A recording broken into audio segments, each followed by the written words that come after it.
Recording is on. Hello, everyone. I'm Erica Maroy here with the 8x8 team, and we've got a really exciting discussion for you, kind of fireside chat style today. I'm joined by my colleagues, Jeremy Watkin and Patrick Russell, and we're also really honored to be joined by Becky Roman today, who is a ICMI Top 50 thought leader. She's a blogger and a community facilitator over at CX Accelerator.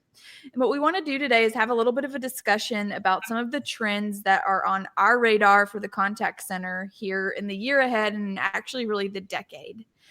What we don't want this to be is just a fluff pie in the sky type discussion. So we've all heard a lot about trends to watch, but what we really want to dive into today is from a practical standpoint, what we can be doing to respond to those trends. So first off, I do want to let you know that we just released a totally free ebook. That's the 8 contact center trends that we're watching in 2020. And I'm going to drop a link below if you want to download a full copy of that ebook.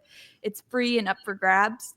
But for the purposes of today's conversation, we really wanted to touch on 4 of those trends to give you a little bit of a teaser. And so the first trend that we're going to talk about is speech analytics. And I've been in this space for the better part of the last decade, and it's really funny because one of the first ever Google Hangouts that I hosted was around speech analytics, and yet here we are in the year 2020, and I feel like we're still talking about it from a conceptual standpoint, and so many people have yet to really realize the full potential of speech analytics. So I want to start our conversation there. One of our predicted trends for this year is that this is finally going to be the time when the contact center does realize the full power of speech analytics. So what we're seeing is that there's still so much untapped potential for the contact center when it comes to speech analytics. And we see plenty of opportunities for contact centers to kind of stand out and differentiate themselves by using speech analytics in the year ahead. So first up, I want to hear from you all what you think. And then more importantly, what are some practical ways that contact centers, no matter what their size, can start leveraging that sort of technology to really enhance the customer experience? Becky, I'll toss it over to you first. Sure. So I think speech analytics is the most approachable way to start to leverage all of the data that we can harvest out of the contact center. So when we look at all of the different ways to gather insights from our customers, we're really fatiguing them with traditional voice of the customer strategies, specifically surveying. After call surveying, the rates are at an all-time low for most centers. Even email surveys, those sorts of things. A lot of time commitment from the customers are needed to gather that insight, and then they're really fatigued by how much we're asking and how often we're asking for that information. So by leveraging things like speech analytics, we're letting our customers tell us how they feel about us and our brand and the interaction in their own words, extracting it from the call versus going out and asking them for more data, more insights after that interaction has taken place. So it's an incredible way to really get a beat on what's happening in your center, what your customers are feeling about you, and how you're supporting them without going out and asking them for more time or commitment. Absolutely. Patrick, I know you have a lot of thoughts on speech analytics.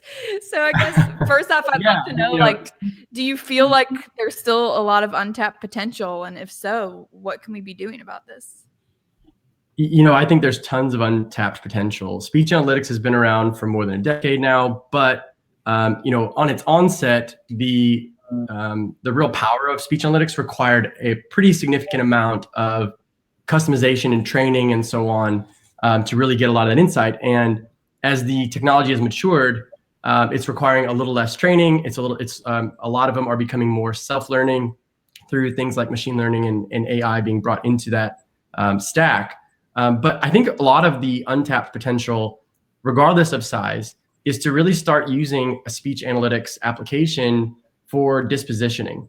I think contact centers notoriously have some sort of selected, predefined dispositioning list that agents select from. And for those of us that have managed contact centers, it's quite common for agents to kind of pick the quickest or easiest one to grab, not necessarily the most accurate. So I think one of the big untapped ways to leverage speech analytics is to potentially eliminate manual dispositioning, saving in those labor costs, and using speech analytics to get a more accurate understanding of the types of conversations going on, as opposed to relying on a manual selection.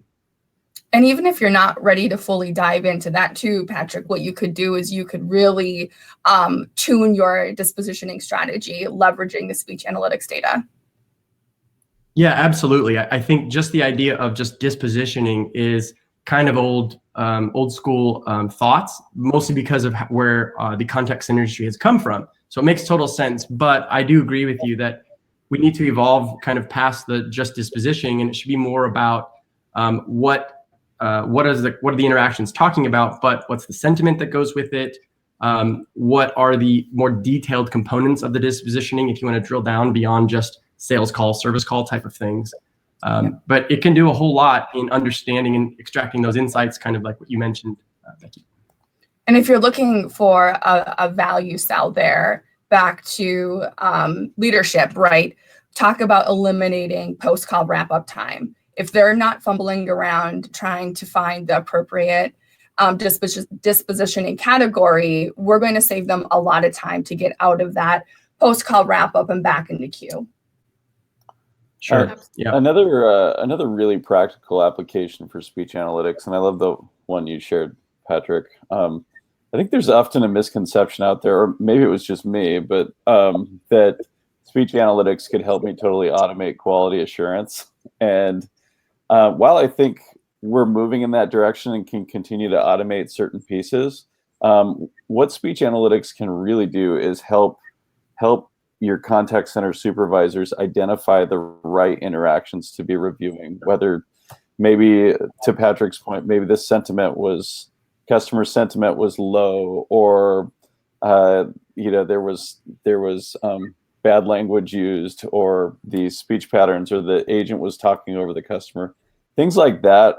I don't know if contact center leaders realize how much time supervisors spend searching for those interactions, searching for the right ones to review, and speech analytics will save a ton of time there and really help you focus strategically on the interactions that are best to review, because your supervisors do not have the bandwidth to review 100% of interactions, but with speech analytics, you can review the ones that will have the most impact, will allow them to coach and really help the agents improve.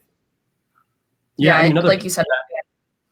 I'm sorry, Becky. I was just going to say that another piece of that, what to review kind of filtering, it also helps in compliance situations. So, if you're in a business that has to read mini Miranda, there's pretty serious penalties if you don't. So with speech analytics in the mix, you can filter down to interactions where the mini Miranda was not said. So instead of kind of that needle in a haystack, kind of what you're talking about, Jeremy, from a compliance perspective, you can just filter it all down, double check, and move forward. Oh my goodness, I have to share. I just heard somebody share an analogy that said speech analytics is like a giant magnet over a haystack, and it's pulling up all the needles. It's amazing.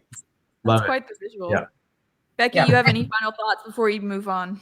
Yeah, and Jeremy was talking about bandwidth, and that's always an issue in contact centers, is not only getting the right people doing the right things, but there's just never enough time. Contact centers can just become this overwhelming thing, and how do we extract all the right data? And speech analytics is a really great way for an SMB organization to pack a bigger punch out of the contact center, to extract all of those very specific insights that leadership is looking for, that contact center management can leverage for better, more investments, more attention. So speech analytics really can help in that capacity by helping drive better data focused decisions.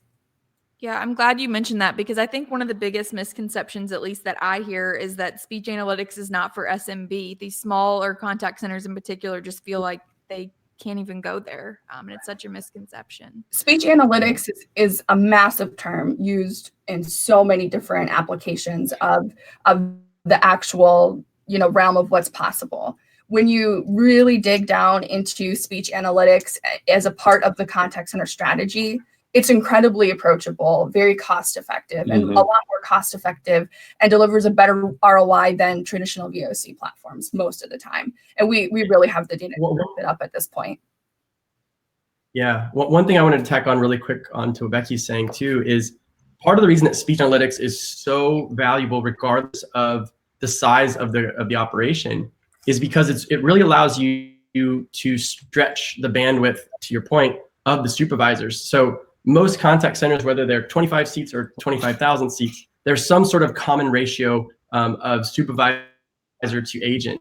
And regardless of what your size is, that's the role you have to scale and get more out of. And speech really takes a ton of the legwork out of the mining to figure out what to coach on. Yeah, I think that's a great point. I think that's a pain point that everyone wants to solve for, regardless of size. So I'm going to leave some links also below for you guys to check out a couple of blog posts that we have on speech analytics that really dive into the practical use cases. So hopefully that'll be helpful. But I want to switch gears and cover our next trend. This is also one that's been on our radar for the last couple of years. But we really see this picking up steam in the year ahead. And that is, we're seeing the lines really blur between contact center and customer experience. Mm-hmm. And as those lines are kind of converging, we really see the opportunity for better collaboration throughout the organization. So how can this convergence lend itself to better collaboration and better experiences, not just for our customers, but for our employees? Curious to know if what you guys think about that, and then if you have any advice to share with the contact center leaders who are watching and dealing with this convergence. Mm-hmm. I'd love to go first. You go first, Jeremy. All right. So Becky and I were actually part of a discussion earlier about this, and we decided we were just going to name our customer service agents customer experience representatives, and that solves all of it. Just kidding. So actually, I think it was more of a rant on the fact that so many contact centers. Well, I don't know. I don't have numbers for you, but I see often that the customer service team has now become the customer experience team, and we think that is that's checking the customer experience box. And I understand the sentiment. But I think we need to realize that there's no actual CX department in an organization. Maybe there's a role that's called that. But every group in an organization has an impact on the customer experience. And it's important for us to recognize that. And, when we think about the contact center's role in the customer experience, I go back to our discussion on speech analytics, and the fact that we have access to all of this data now gives the contact center not just the opportunity, but also the onus to share information, insights, customer feedback with the rest of the organization. And I think when you start collaborating with those groups, you recognize that they've been asking for it for a while, and they'll be delighted when they are working with a contact center leader that is actually providing them with that. Yeah. I think when we went through the big shift from multi-channel into omni-channel, that's when we started seeing customer experience more largely leveraged, because we weren't just taking these traditional contact center channels and these traditional marketing channels and keeping them siloed. All of a sudden, we had to converge them into one overall strategy. So what I like to tell people is that customer experience should be your strategy. It should be the overall culture and guiding light for the organization and decisions made underneath that. The contact center is more of the tactical execution of that customer experience and customer-centric strategy that you're trying to put into place. The contact center is often the single-handedly the most customer-facing mechanism in your organization. So they're carrying the big load there. They are the ones that are actually executing against that strategy, how we're supporting our customers, how we're delivering on our promises. But customer experience is the strategy, is how we are going to roadmap our organization to get to customer centricity, to make sure that all of our decisions are revolving around the customer and making sure that they're loyal and they're still there in 5 years, like we want to be. And then the contact center is helping us, again, deliver on those promises, support our customers through that journey. So I think that's where the big delineation is, and people are using, like Jeremy said, they're using them interchangeably, and that doesn't give enough credit to customer experience as a strategy. You have to have that strategy in place for contact center to appropriately be managed and leveraged within the organization. Right. They're not one of the same. I very much need each other. Yeah, yes. Without a doubt. I think another way to look at it very similar to what Becky outlined, is I think on a narrow view of customer experience, you're basically saying every interaction from a business to the consumer is part of the experience. But on a broader scale, if you really step back, macro level, the customer experience includes billboards, ads, commercials. All of those things can influence the perception and experience that a person might have with a given brand. And I think part of what we're going to continue to see a shift of is that I think there'll be a far less focus on like marketing as a term and more on that experience. So I actually, there's a lot of stuff out there about this, but I believe that customer experience officers would likely start owning big pieces of marketing. And I think contact center will start rolling up to and start blending into the marketing orgs because so many of our engagements with brands are no longer face-to-face. There's social media, all the digital channels, email, of course, voice. These become the primary mechanism to engage with your consumers, and contact center workers are really the best and most likely group to interact with the consumers going forward, and at a higher percentage than ever before. So I think that the convergence is going to be more than just contact center experience. I think marketing as a discipline will also start pushing into the customer experience realm. Yeah, I'm seeing You that just a lot. made CMOs everywhere. They just need to brush up on new skills. Everybody's looking to learn, so it's a good thing. I agree with that, though. Everybody wants insights into the end-to-end journey, and we're forgetting about all of these analog channels that impact the customer and impact how we serve our customers. I always tell people, think about the marketing promises made are delivered out of the contact center. And if we're promising things in a flyer, a mailer, anything that's a call driver or a contact driver into the contact center, that is impacting our ability to serve. So if we want to look at the end-to-end journey, we have to consider all of those different mechanisms that marketing is using to drive traffic in, that influx of customers. The customer acquisition process is incredibly important to how we are delivering on those promises out of the contact center. Becky, you said the word delivered, and I chuckled a little bit because oftentimes the contact center is either apologizing or fixing. And Yes. I think the more those groups are aligned, the more they are delivering.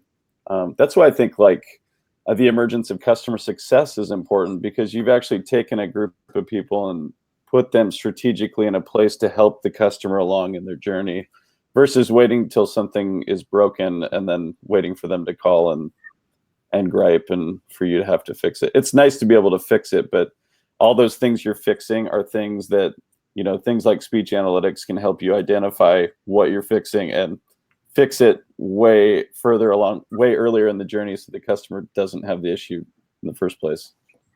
And I'm just going to go out in the weeds for a minute here. So bring me back in when you have to. But another big thing that we often don't consider when we talk about how the marriage between contact center and customer experience needs to work and needs to look is that visibility that the contact center often doesn't have into the rest of the organization.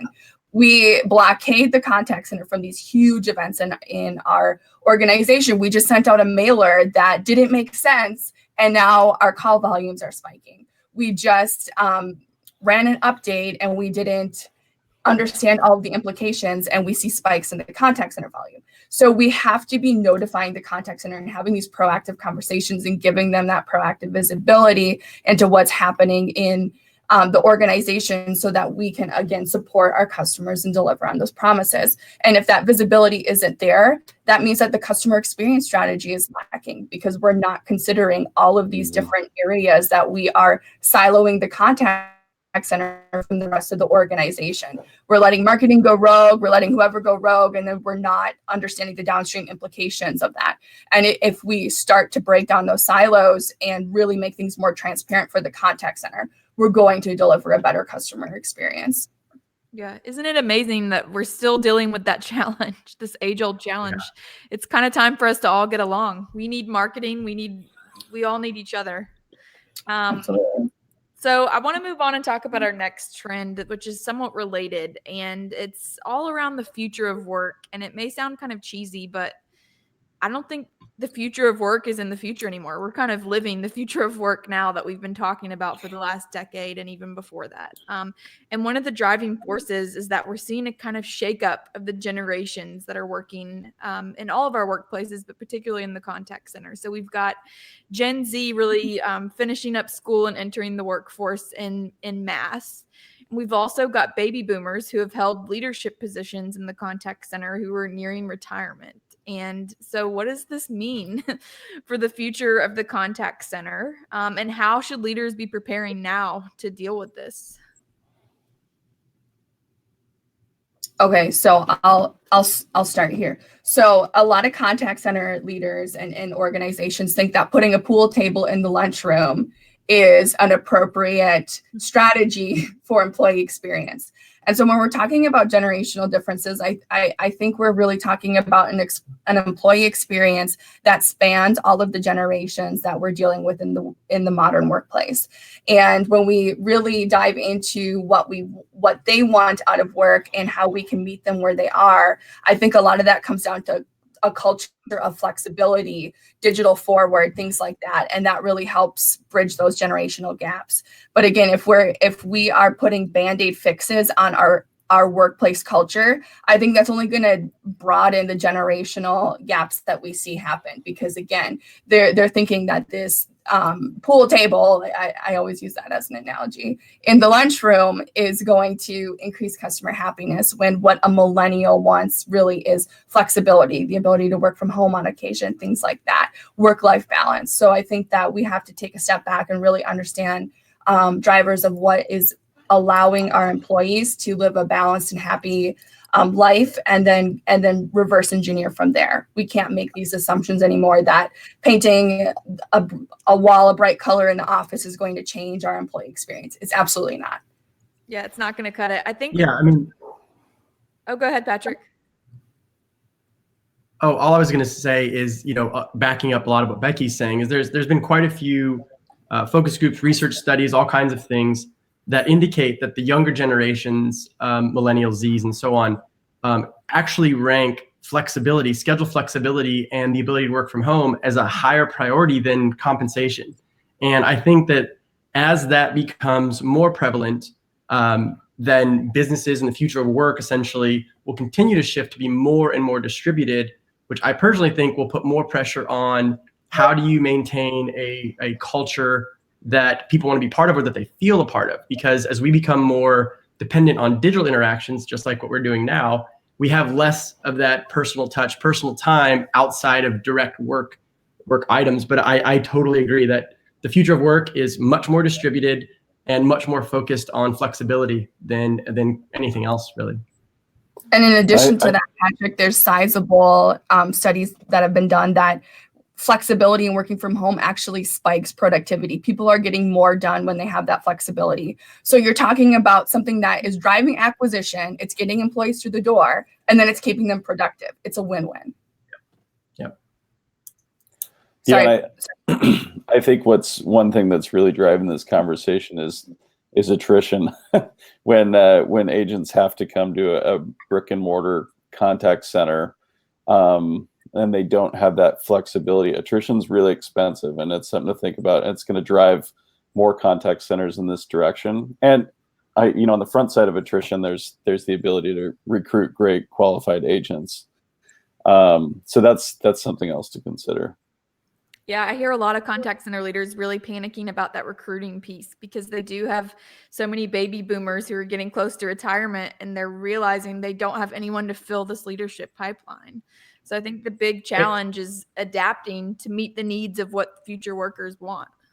And it's leadership and native knowledge. We are not doing a good enough job at extracting native knowledge and making sure that's documented and passed down through the rest of the organization. And so there's not just going to be a loss of a body in a chair. It's going to be a loss of all of these decades of knowledge that it's going to be Friday's going to come and go, and then it's Monday and we're like, oh my gosh, we just lost our QA guy or whatever. And we're not passing down that knowledge appropriately and doing that due diligence of knowledge transfer.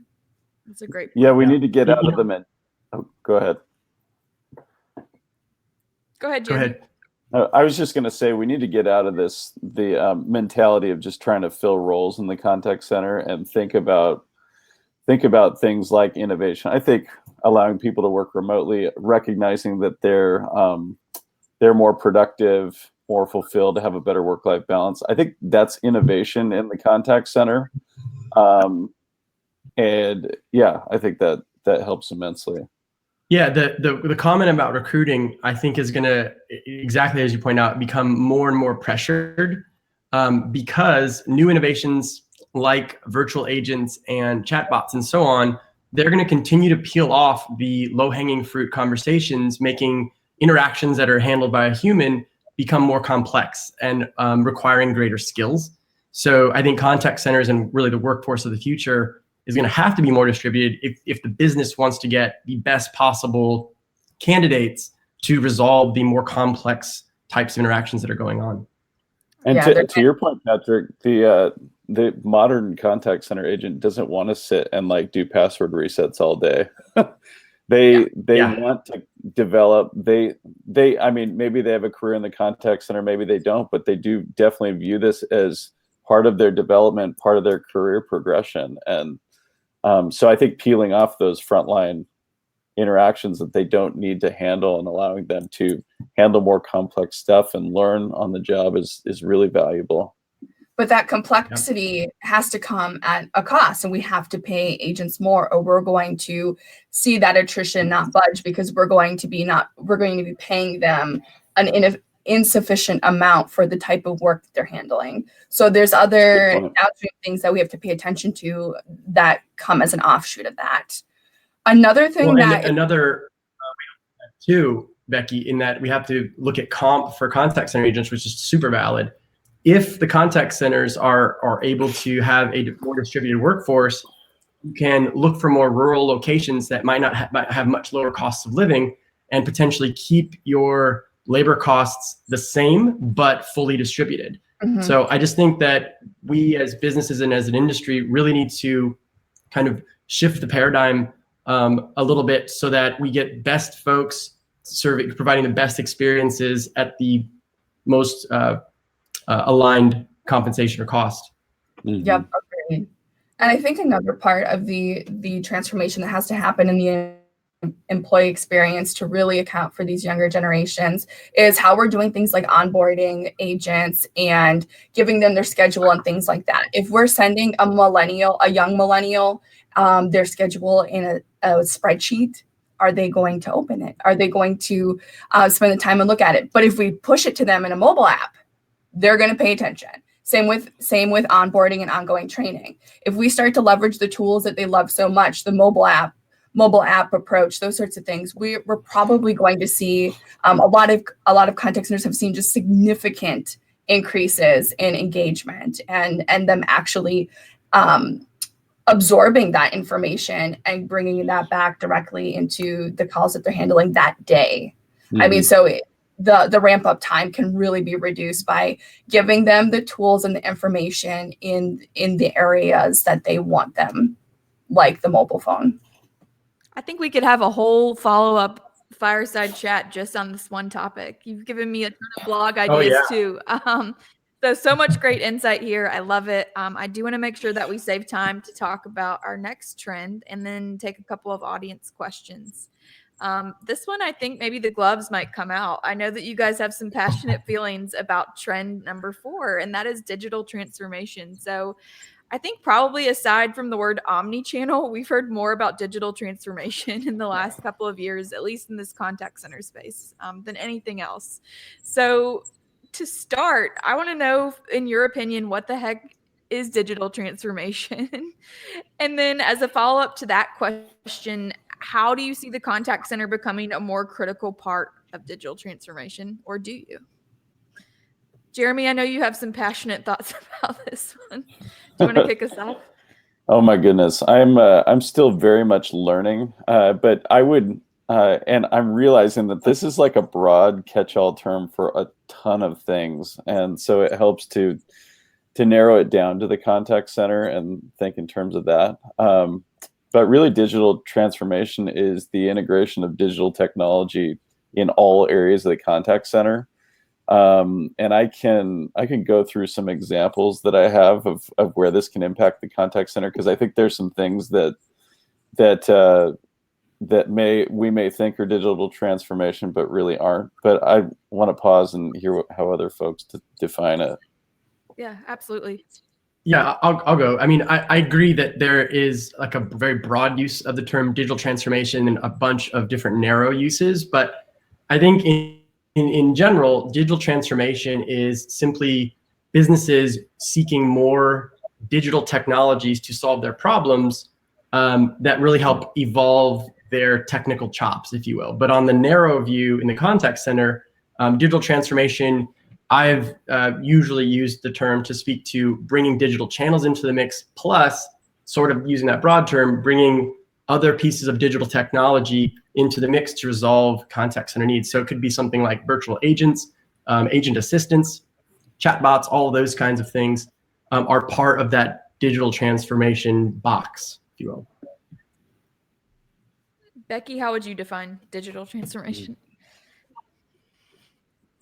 So I don't like the word digital, the phrase digital transformation. I think it's a dirty word because organizations get just sucked in to this abyss of digital transformation, and study after study after study after study shows that things labeled digital transformation fail.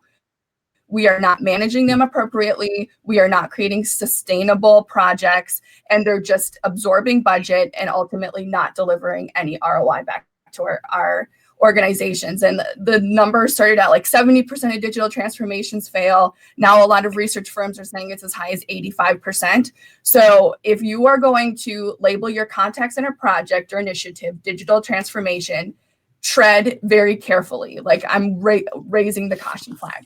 We can modernize. Patrick likes that word modernize. We can modernize the contact center and really migrate to digital channels without having to label it with very broad terms like digital transformation. And one of the reasons why digital transformation really kind of strikes a chord with me is just because we have been modernizing all along. We are not accepting orders via fax anymore for the most part. We have digitally transformed that sales process, that customer acquisition process. We're using websites, we're using web forms, we're using Twitter, right? We are digitally transforming as a society, and all of the organizations that have survived are digital transformed in some capacity. And, you know, one of the things that I've heard a lot that I really like is we had digital watches in the 70s. So watches digitally transformed in the 70s, you know, things like that. So we got to be really careful, and we got to put parameters around this so that we can measure the impact of these projects. We can measure the ROI, and we can really focus on what we want the outcome to be. Digitally transforming an organization in its entirety, having a digital transformation is just going to ultimately absorb a lot of money and not deliver a lot of outcomes. So when we talk about digital transformation in the contact center, be very focused, be very, very pragmatic in what you're looking to digitalize, how it's going from analog to digital, and how we're going to measure the results, make sure it's sustainable and impactful. Sorry, I got a little fired up there. I love it. It's a good look on you, Becky. Any final thoughts on digital transformation? I think, yeah, I mean, I think a lot of what Becky's saying is right, that you really, if you're going to use that term, you do need to clearly define what it means, what the objectives are, so that it can be adequately measured and tracked and so on. But I disagree in some parts of what Becky's saying, because I'm shocked that there's studies that show that digital transformation has such a crazy high fail rate, but I'm sure it's because there's so many things being lumped into that term. But I do think that there's value in the term, because there are still plenty of businesses, plenty of contact centers that are using all old school tech, and it shows. And so they do need a digital transformation. And I like the term for some of their uses because they're still so analog in their thinking, in their practices. And I think it's a disservice to their customers in some regard, but possibly even to their employees by not letting them sharpen the skills that they're going to need in the future. Just to piggyback on Patrick, I think let's take something like workforce management and scheduling, and you might be tempted to think that moving your schedule from a printout or a whiteboard to a spreadsheet is digital transformation, but it's not. And I don't think contact centers always realize that with increased complexity of multiple channels, they need to forecast things like that. And then to Becky's point, the ability to deliver a schedule to an agent or allow things like shift trading or shift bidding on a mobile app. I think when it's that integrated, then you're looking at the ability to repeat and scale a lot more easily. And I think that's something to look at. And you can go down the list of different contact center technologies and see, okay, maybe we've moved some things to the internet. I'm not going to say digital, but I think maybe we can take it even a step or two further to make it really scale. I think the key to success is micro scale kind of shifting.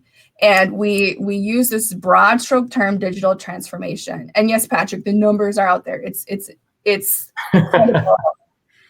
I'll send you the info. It's incredible how many of these projects are abandoned because they bite off more than they can chew. And again, these programs aren't sustainable. They're like, we're going to digitally transform everything. And then their budget gets cut off halfway through because it's not sizable and something that they can wrap their arms around. So when I say picking out like micro areas for digital transformation, one example that I really love is finding low value interactions that we can automate even behind the scenes.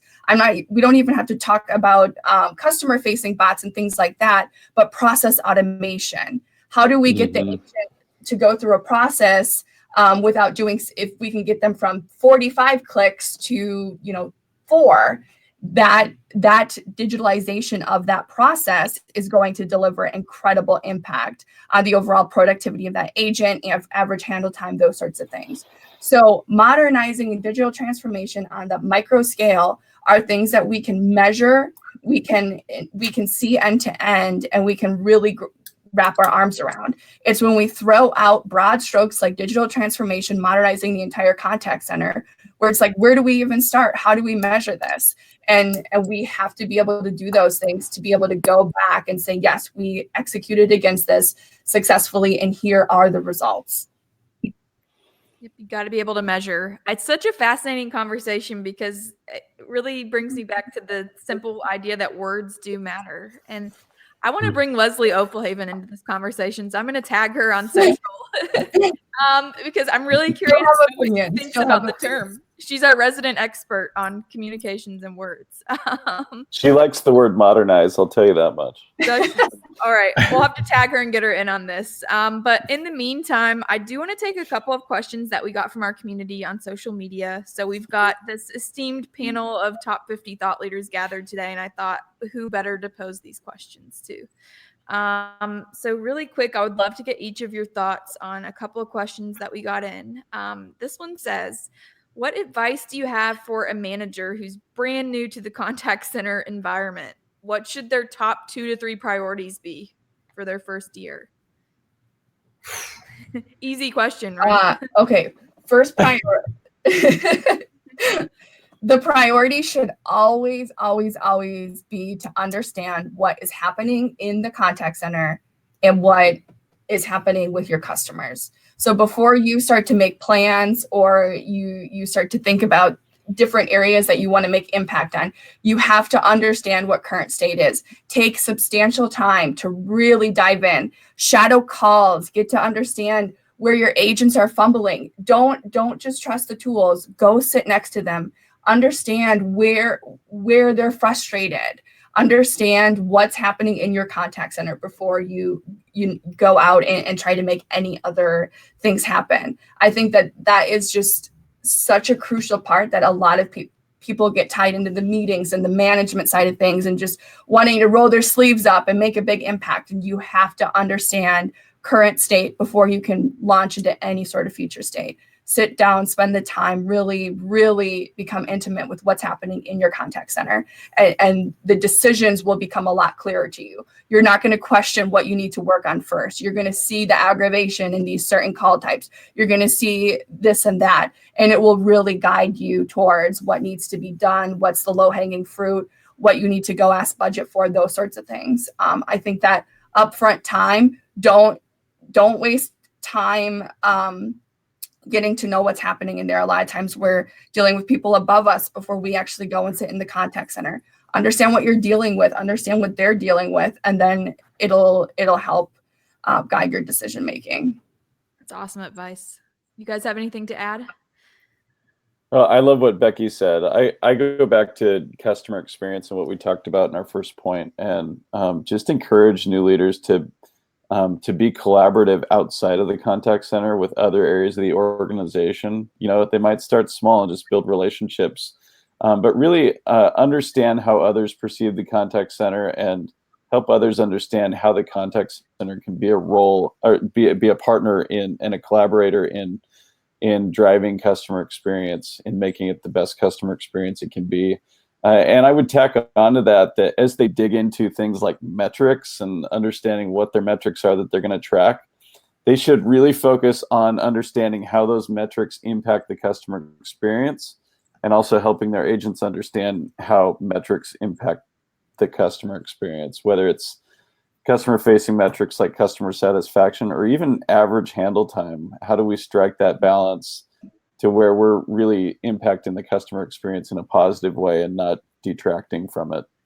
That's really interesting. Yeah, I'll give you That's a great point too, because KPIs also drive agent behavior. So if you want to understand the behaviors that are happening in your center, understand how they're being measured. If your first contact resolution is in the pits, it's probably because you're putting such a high emphasis on average handle time. So do some reverse engineering on behaviors, good and bad, that are happening in your center, and understand what the root causes of those are. Yeah, I mean, I totally agree. You know, first seek to understand before being understood. But you know, when you're seeking to understand, it is all the things everyone is saying, Becky and Jeremy are saying. But you also have to understand how the metrics you're measured on, how they align to the business objectives, and then understanding how the contact center is perceived in the business, so that you can fully immerse yourself into the business as the contact center representative, ideally within the executive ranks, so that you can position the value that the contact center provides. And it's not just a cost center. It's not just someone has to do it kind of approach. It's contact centers are a value add component of every organization. And I think it's up to those leaders, new or not, to understand their full top to bottom alignment, so they can truly influence and truly, get the correct status, I would say, within the organization. I think it should be a best practice across the board for every manager. It doesn't matter if they're in the contact center, finance, marketing, whatever. Go sit and listen to some customer calls for a day. It is going to open your eyes into how the company is treating customers, how you're doing business, how the back office processes are impacting the customer experience. If you want every manager in your organization to understand how the customer is truly feeling and reacting to your brand and your experience, sit them in the contact center for a day. It will totally transform that managerial onboarding experience. Preach. I love that. I have one quick small plug to piggyback on what Becky's saying. You know, Zappos is notorious for being customer obsessed, and part of their obsession and part of their culture puts every new hire, VP, C-level, whoever, all of them go through the training to be an agent, and they all take calls. And so it does exactly what Becky's saying, in that it's fully ingrained at top to bottom at every level of how important the customers are to that organization, and it shows. Absolutely. That's Such cool. great advice. I hope you guys have been taking notes, because wow, some truth bombs have been shared today. But we've got one final question. Again, this one came from some members of our social media community. And I like this one. So we've talked about 4 trends that we're watching. We've got 4 more covered in that ebook I mentioned that I'm going to link below. But aside from the trends that we've talked about today, I would love to hear from each of you in 60 seconds or less. What is the number one thing that you hope to see happen in the contact center this year? It's like the Jeopardy final question. I'll go.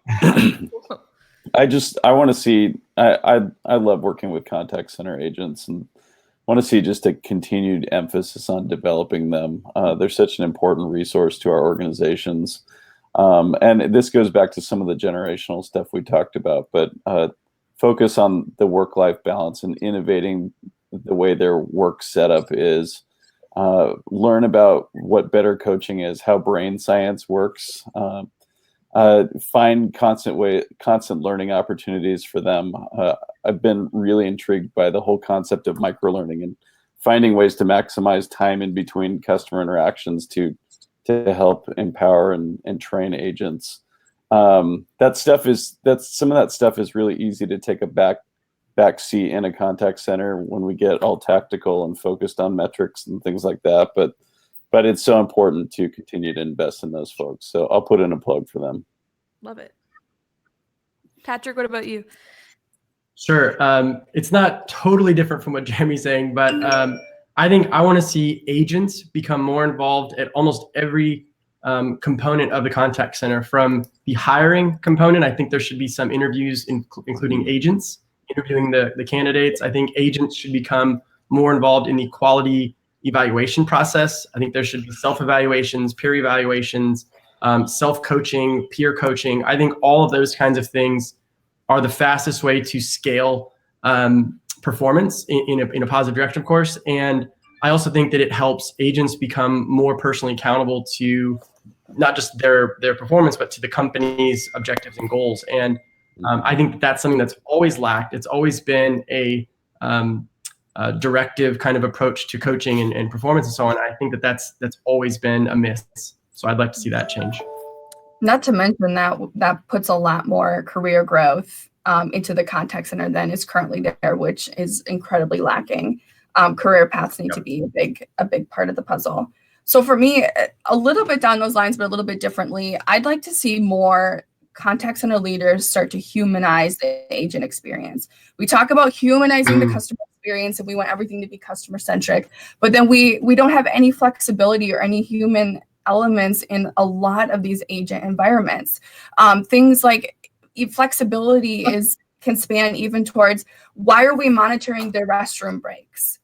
Let's give them the flexibility. They're adults. They can manage their own time. And I think that if we give them that flexibility and we're not micromanaging every second of their day, we're going to see that the quality increases and that we're treating them like humans. We're not all timed on our bathroom breaks. We're not timed on when we can go get water and things like that. If we start to layer in that flexibility into the contact center and layer in those human elements that everybody else in the organization has, I think we'll see a lot of things like tenure increase and employee engagement. They're going to want to stick around. To Patrick's point, if we're giving them we're humanizing the agent experience and we're giving them these career paths, they're going to stick around. Absolutely. Well, guys, this has been the fastest hour of my day. So thank you so much. I want to say thank you to everybody watching too. Like I mentioned before, I'm going to drop some links to blog posts and that free ebook so you can dive a little bit deeper. I'm also going to leave all of our social profiles and bios below because we want to hear from you and keep the conversation going. We want to do more of these in the future. So please drop us a note. Let us know what sort of topics you'd like to see us cover on one of these future fireside chats. We're up for some friendly debate and we're open to suggestions. So we want to make sure that the content that we're putting out there is helpful to you in your day-to-day role as contact center leaders. So thank you so much for tuning in. Thank you, Becky, Patrick, Jeremy, for sharing your time and your insights today. This has been so valuable and it's been a pleasure chatting with you all. Thank you. Thank you, Erica.